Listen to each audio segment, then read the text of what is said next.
Olá, pequenos gafanhotos, tudo bem com vocês? Estamos dando início aqui a mais uma análise de questão de concurso público. Dessa vez é uma questão do ano de 2021, Banco FGV, da Defensoria Pública do Estado do Rio de Janeiro, para o cargo de residência jurídica. Vamos à análise, então.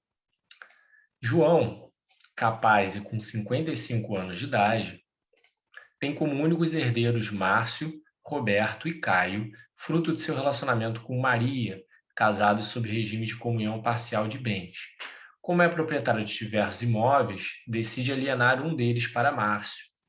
Procure, então, o defensor público da comarca para orientação jurídica sobre a possibilidade desta transferência de propriedade. Considerando a situação narrada, é correto afirmar que... Então, nós temos aqui o João, ele é capaz e maior, né? A questão diz isso, isso é importante. Ele tem aí 3 filhos, Márcio, Roberto e Caia, e parece que ainda é casado com Maria, né? Parece que ainda é casado com Maria, sob regime da comunhão parcial de bens. E ele tem vários imóveis, isso também é importante a gente ver mais à frente, ele tem diversos imóveis e quer alienar um deles para Márcio. Tá? O que é alienar, pessoal? Alienar é transferir. Pode ser por doação, pode ser por compra e venda, tá certo? E quer alienar um deles para Márcio.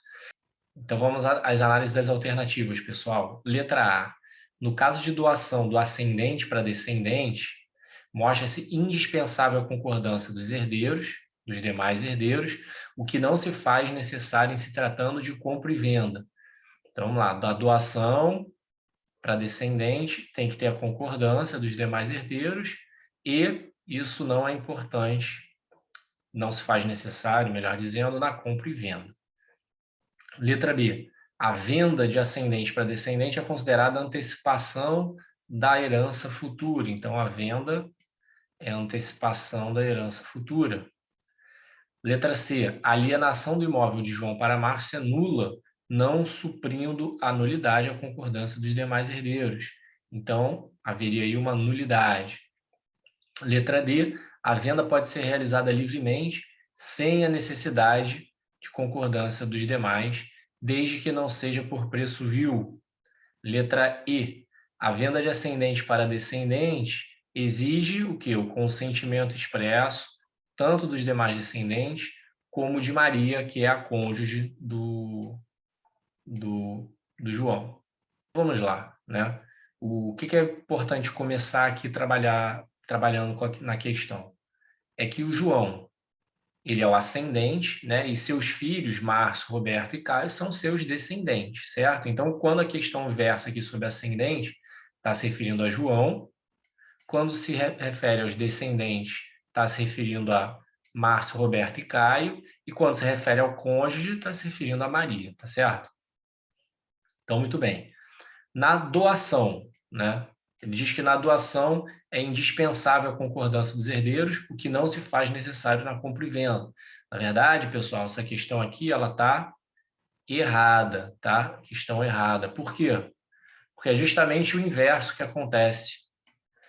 Na compra e venda é necessária a anuência dos demais descendentes e do cônjuge, salvo se for o regime de separação obrigatório de bens, tá? E aí, artigo 496 do Código Civil, que vai tratar dessa questão, tá certo? Já na doação, pessoal, é o inverso. Na doação não é necessária a anuência dos demais descendentes nem no cônjuge, tá? E o que importa, né, essa doação? Essa doação vai importar, na verdade, no adiantamento da legítima, tá certo? Isso está previsto no artigo 544 também do Código Civil. Existem algumas limitações, pessoal, que a gente vai analisar mais à frente, porque eu trouxe aí, criei questões para a gente trabalhar mais à frente sobre doação e também sobre compra e venda, tá bom? Beleza. Letra B. A venda de ascendente para descendente é considerada antecipação de legítima. Errado. Vou até mudar a cor aqui, ó. Errado. Na verdade, é a doação.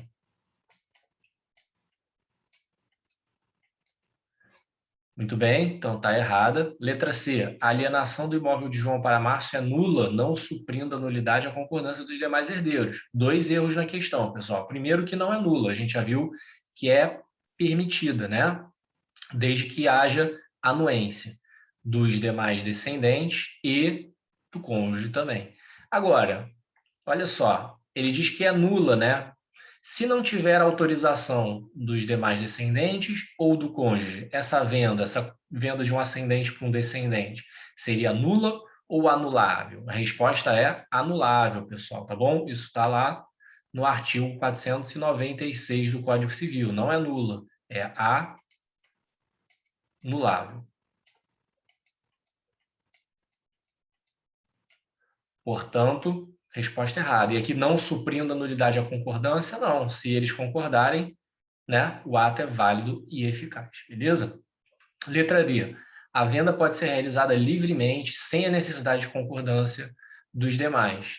Né? A venda, na verdade, ela exige a concordância dos demais descendentes e também do cônjuge, tá? Portanto, errada, de acordo com o artigo 496 do Código Civil. Letra E, portanto, só pode ser a resposta correta, né, pessoal? Mas vamos analisá-la. A venda de ascendente para descendente exige o consentimento expresso tanto dos descendentes quanto de Maria, a cônjuge do João. Resposta correta, letra E de elefante, beleza? Bom, agora vamos analisar, né? Vamos nos aprofundar aqui nos conhecimentos relativos à compra e venda de ascendente para descendente e a doação de ascendente para descendente. Tem umas questões bacanas para a gente trabalhar, beleza? Bom, pessoal, então vamos começar analisando aqui o artigo 496, que trata da compra e venda de um ascendente para um descendente ou cônjuge, né? É anulável a venda, então, ó, vejam que é anulável, ali tinha uma questão que falava de nulidade, não é, é anulabilidade. Tem um vídeo sobre essa diferença, dá uma olhadinha lá se você está em dúvida. A venda de ascendente para descendente, salvo se os outros descendentes e o cônjuge do alienante expressamente houverem consentido. Parágrafo único, dispensa-se o consentimento do cônjuge se o regime for o da separação obrigatória, portanto, exceção, né? Exceção à exigência de autorização do cônjuge, tá certo, pessoal? E qual seria a sanção caso o ascendente ele venda para um descendente, né, sem autorização dos demais descendentes ou do seu cônjuge? Ora, a sanção é de anulabilidade. E qual é o prazo, pessoal? O prazo, conforme a regra do artigo 179 do Código Civil, é decadencial de 2 anos a contar da conclusão do ato, tá certo? E aí, nesse sentido, o enunciado 368 do Conselho de Justiça Federal, ele vai dizer: é decadencial de 2 anos o prazo para anular venda de ascendente para descendente, tá? Com relação ao início do prazo, parte da doutrina, estampado no enunciado 545 do CJF, vai defender, ó, que esse prazo para pleitear a anulação sem anuência, ele é sim de 2 anos, tá? Isso não tem dúvida, mas ele seria contado da ciência do ato, tá certo? Ele não seria contado propriamente da conclusão do ato, como prevê o artigo 179 do Código Civil, e sim da ciência do ato, que é presumida absolutamente em se tratando de transferência imobiliária a partir do registro de imóveis, né? O registro de imóveis dá aí, para fins de direito, conhecimento a todos da transação, tá certo? Então, assim, se for uma prova objetiva, tá? Eu iria na letra fria da lei, artigo 179 do Código Civil. Se for uma prova discursiva, talvez eu levantasse essa possibilidade, a depender do que a questão exigisse. Mas a posição mais segura aqui é do artigo 179, contado da conclusão do ato. Beleza? Muito bem, prazo é decadencial, né, pessoal? Vejo que se trata de um direito potestativo, tá certo? A jurisprudência, pessoal, ela vem entendendo que se o descendente ou cônjuge, né, que não houver autorizado, quiser pleitear a anulação da venda, ele deve demonstrar prejuízo, tá? É um requisito que não é previsto ali no artigo 496, não é previsto no Código Civil, é um requisito criado pela jurisprudência. Então, o que seria, né, um prejuízo? Seria, por exemplo, a venda de um imóvel por preço abaixo do mercado, beleza? Por que a jurisprudência entende dessa forma? Ora, porque, né, se o descendente ou cônjuge não quiser autorizar uma compra e venda sem qualquer motivo, sem qualquer justificativa, tratar-se-á de um ato abusivo, né, que é proibido ali pelo direito, no Código Civil, especificamente no artigo 187, tá certo? Então, eu trouxe aqui uma decisão do STJ que trata justamente dessa questão. Vamos lá. Direito civil, venda de ascendente a descendente, ato anulável. A venda de ascendente para descendente, sem anuência dos demais, segundo a melhor doutrina, é anulável, agora que vem, ó, e depende da demonstração de prejuízo pela parte interessada. Precedente. Legal, pessoal? A questão boa para cair numa fase discursiva, por exemplo, tá? Se qualquer questão discursiva tratar desse tema, é fundamental que vocês aí demonstrem o conhecimento desse requisito aí criado pela jurisprudência, tá certo? Beleza, e a doação do ascendente para um descendente ou cônjuge? Ora, como a gente já viu, ela é prevista no artigo 544 do Código Civil, que diz: a doação de ascendentes a descendentes ou de um cônjuge a outro importa o que, pessoal? Adiantamento do que lhes cabe por herança. Isso significa que, né, ao ascendente que fez a doação falecer, né, esse herdeiro ele terá que levar esse bem recebido à colação, tá certo? Para que seja feita a partilha ali da forma prevista na lei. Salvo se o doador, né, ele dispuser ali no ato da doação de forma expressa que o bem doado ele está saindo da sua parte disponível e que, portanto, o donatário não precisará levar à colação o bem recebido em doação, tá certo? Muito bem. E aí eu trouxe aqui uma decisão do STJ que vai, né, esclarecer essa questão. O que deve prevalecer é a ideia de que a doação feita de ascendente para descendente, estamos falando doação, pessoal, por si só não é considerada inválida ou ineficaz para o ordenamento jurídico, mas impõe ao donatário a obrigação protraída no tempo, ou seja, futura, uma obrigação futura, de a época do óbito do doador, trazer o patrimônio recebido à colação, a fim de igualar as legítimas, caso não seja aquele único herdeiro necessário. Então, ele tendo aí outros herdeiros, né, o ascendente deixando outros herdeiros, além do donatário, o donatário ele tem que trazer aí, quando do óbito do doador, o patrimônio, né, à colação. Ok? Muito bem. E agora eu trouxe aqui uns 3 casos para a gente trabalhar, tá? 3 casos bacanas, práticos, para a gente trabalhar e para aprofundar, para agregar conhecimento aí à nossa questão analisada. Caso 1, o doador pode doar todos os seus bens em vida sem preservar nada para si e nem mesmo remanescer com renda suficiente para sua subsistência?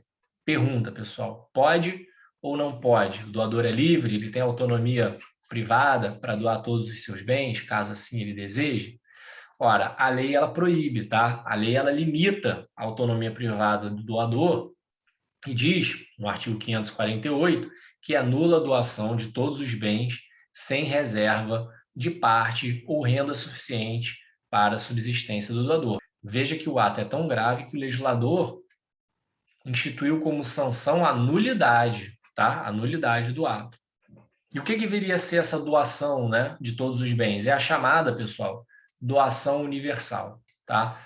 A lei ela busca proteger, e aí é o fundamento dessa proibição, né? A lei busca proteger o patrimônio mínimo do doador, também conhecido aí como mínimo existencial, vislumbrando uma função protetiva do patrimônio como garantidor de interesses existenciais. Isso significa que, se o doador doar todos os bens que ele possui, né, ele vai ser prejudicado em seus direitos básicos fundamentais. Então, por exemplo, né, uma pessoa que doe todos os seus bens e não fique qualquer reserva para si e nem renda suficiente para sua subsistência, ela não vai conseguir morar, portanto, vai ficar privada de um direito fundamental de moradia. Assim também ela não terá dinheiro para comprar comida portanto, ela terá aí prejudicado, violado o seu direito à saúde, né? Não tendo onde morar, ela vai morar na rua, vai ficar mais exposto a riscos, a perigos. Portanto, vai ter esse seu direito à integridade física potencialmente violado e assim por diante. Entenderam, pessoal? Beleza. Então, vamos dar sequência aqui ao aprofundamento, tá? E eu botei, por que eu botei o mar, esse desenho, né? Porque justamente a gente fica na superfície da lei, mas a gente também mergulha no oceano, né? Mergulha no oceano e se aprofunda no conhecimento da lei, tá? E o que é bacana saber sobre o artigo 548, ora analisado? É que o STJ, com base na interpretação de sua razão, vocês podem ver também a expressão ratio, né? Mitiga a regra ao permitir a doação da totalidade do patrimônio pelo doador, desde que remaneça uma fonte de renda ou reserva de usufruto ou mesmo bens a seu favor que preservem um patrimônio mínimo à sua subsistência. Veja aqui, o que a lei deseja, portanto, né, é que a lei deseja, portanto, é proteger esse mínimo existencial. A gente viu os fundamentos, né? O mínimo existencial, um patrimônio mínimo, a subsistência, a fim de que sejam preservados interesses existenciais, direitos fundamentais do doador. Caso esses direitos fundamentais, esses interesses existenciais estejam preservados, não faz sentido proibir, né, a doação da totalidade dos bens, tá certo? Eu trouxe aqui um caso concreto, um julgado do STJ tratando sobre isso. Então, vamos lê-lo. Recurso especial, ação declaratória de nulidade do negócio jurídico. E a gente viu que a doação, né, da totalidade ela é nula, uma sanção mais grave, né, conforme o artigo 548, a doação universal. Caracterização de doação, nulidade do negócio jurídico e inocorrência, pessoal. Por quê? Doadora com renda suficiente para preservar patrimônio mínimo para a sua subsistência. Então, por exemplo, se a pessoa é funcionária pública, né, tem ali uma remuneração garantida, por exemplo, seria um caso no qual ela poderia doar a totalidade dos seus bens, tá certo? De acordo com o entendimento do STJ. O artigo 548 do Código Civil estabelece ser nula a doação de todos os bens, sem reserva de parte ou renda suficiente para a subsistência do doador. A ratio da norma, a razão da norma em comento, ao prever a nulidade da doação universal, a doação universal, foi a de garantir à pessoa o direito a um patrimônio mínimo. Olha que bacana, pessoal, patrimônio mínimo, impedindo que se reduza sua situação financeira à miserabilidade, e aí digo eu, né? Porque isso vai prejudicar direitos fundamentais, interesses existenciais do doador. Nessa linha, acabou por mitigar, de alguma forma, a autonomia privada e o direito à livre disposição da propriedade, em historização da preservação de um mínimo existencial. Vejam como eu falei, que patrimônio mínimo, mínimo existencial, né? A dignidade humana do benfeitor, um dos pilares da Carta Magna e chave hermenêutica para a leitura interpretativa de qualquer norma. E aí vem, ó, é possível a doação da totalidade do patrimônio pelo doador, desde que remaneça uma fonte de renda ou reserva de usufruto, ou mesmo bens a seu favor que preservem um patrimônio mínimo à sua subsistência. Não se pode olvidar ainda que a aferição da situação econômica do doador deve ser considerada no momento da liberalidade, não sendo relevante para esse efeito empobrecimento posterior do doador. Certo? Interessante? Então vamos ao nosso caso 2, pessoal. O doador pode doar bens além do que poderia dispor em testamento no momento da doação? O que significa isso? Né? A questão ela quer saber se o doador ele pode dispor além da parte disponível, né? Vocês sabem que metade do patrimônio de uma pessoa deve ser destinada por lei aos herdeiros necessários. A outra metade, a pessoa ela pode fazer o que quiser com ela, inclusive doar para um terceiro, certo? Então, o que a questão quer saber é o seguinte, ó. Vamos dizer aqui que nós temos o doador, tá? E ele tem 2 filhos, filho 1, filho 2, certo? E esse doador ele tem uma casa no valor de 100 mil reais. Eu vou botar K, tá, pessoal? K significa 1.000. E 2 carros, valor de 50 mil cada.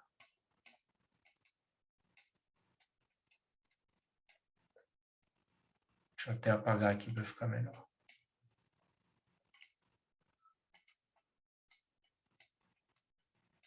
Então, qual é o patrimônio total do doador, né? É 200 mil. Portanto, ele pode dispor livremente de quanto, pessoal? De metade, que significa 100 mil reais. Ele pode dispor de 100 mil reais livremente. Então, vamos dizer que esse doador ele tem um amigo dele. Esse amigo é herdeiro necessário? Não, né? Herdeiros necessários são ascendentes, descendentes e cônjuge, certo? E companheiro. Beleza. Ele tem um amigo, ele gosta muito desse amigo dele, um amigo de infância, e ele resolve doar, né, ainda em vida, a casa para esse amigo dele. Ele pode fazer isso, pessoal? Resposta: pode, né? Se ele tem um patrimônio de 200 mil, ele está doando ali metade, 100 mil ele pode, porque ele está mantendo metade do patrimônio dele, que obrigatoriamente tem que ir para os filhos dele, os herdeiros necessários, tá certo? Agora vamos dizer que ele, além de doar a casa, ele doa também o carro, é isso que a questão está perguntando. Então ele poderia doar, né, metade do patrimônio, que equivale aqui no caso a 100 mil reais, ele doou 150 mil reais para o amigo. Isso pode, né? A lei permite? Ora, pessoal, a lei ela vai querer proteger quem? Os herdeiros necessários, né? O filho 1 e o filho 2. Então, ela vai dizer que, vou até apagar aqui agora, não pode, né? Trata-se de uma doação, pessoal, chamada doação inoficiosa, tá? Tratada no artigo 549 do Código Civil. Agora, vejam que será inoficiosa, ou seja, será nula somente a parte que exceder o que o doador poderia dispor. Então, ali no meu exemplo, se ele tivesse doado a casa de 100 mil, um carro de 50 mil, o donatário devolveria o carro de 50 mil, né? Preservando parcialmente o ato, né? Preservando a doação do imóvel, tá certo? Vamos ler o artigo 549 do Código Civil, então. Nula é também, então vejam que uma sanção grave também, nula é a doação contra a parte que exceder, e vejam que não é toda a doação, é só contra a parte que exceder, a de que o doador, no momento da liberalidade, poderia dispor em testamento. Beleza? Eu acho que com o exemplo ali que eu dei, ficou bem claro, vocês conseguem entender esse artigo tranquilamente, tá certo? Chegamos então aqui ao nosso último caso da aula. Se você chegou até aqui, se você está curtindo o vídeo, se está fazendo sentido para você, se você está aprendendo efetivamente, deixa sua curtida, deixe seu comentário para mim, compartilhe esse vídeo com seus amigos. Legal? Então vamos ler a questão. João ele é casado com Maria, o casal não tem filhos. O João ele vem a conhecer a Thalita e inicia um tórrido relacionamento amoroso paralelo com esta. Fulminado por uma paixão arrebatadora, gostaram da... Eu estava inspirado quando eu escrevi, pessoal. Fulminado por uma paixão arrebatadora por Thalita, enquanto ainda estava com Maria, João doou um de seus muitos imóveis para sua amante. Pergunta-se, essa doação é válida? Vejam aqui, pessoal, por que eu coloquei na questão que ele doou um de muitos imóveis? Para a gente não cair no artigo 548 que impede a doação universal, né? Então, ele tem um vasto patrimônio e ele doou um desses imóveis só. Segunda questão interessante é que, como ele tem um patrimônio muito vasto, ao doar um desses imóveis só, tenha em mente que ele não doou mais do que ele poderia doar, dispor em testamento, né? Então, portanto, também não há violação ao artigo 549 que a gente estudou no caso anterior, tá certo? A única diferença aqui é a seguinte, que ao invés de ele estar doando para um amigo, ele está doando para uma amante, né? Mas de algo que ele poderia dispor em testamento, ou seja, ele está doando algo da sua disponível, né? Da sua disponível. Essa doação é válida para o direito? Ou o direito acha que pelo fato de ser uma doação para uma amante, isso teria um destino diferente, tá? O direito entende que não pode. Entende que esse ato é imoral, portanto, esse ato é anulável, tá? Seria inválida essa doação, é o que prevê o artigo 555 do Código Civil, que diz: a doação do cônjuge adúltero ao seu cúmplice pode ser anulada, veja que a sanção não é tão grave quanto de nulidade, de anulabilidade, pelo outro cônjuge, no caso aqui Maria, ou por seus herdeiros necessários, Maria que poderia ser herdeira necessária ou não, a depender do regime de casamento, a depender de quando e como foi adquirido esse imóvel que ele doou, tá? Até 2 anos depois de dissolvida a sociedade conjugal, beleza? Se dissolve o quê? Com um divórcio ou com a morte, né? De uma das partes, tá bom? Bacana, legal. Espero que vocês tenham curtido, que vocês tenham aprendido direito civil, muito mais do que tratava a questão, né? Tenham se aprofundado no direito civil, em diversas análises de casos concretos, estejam feras em doação e venda de ascendente para descendente, e nos vemos na próxima aula. Um grande abraço.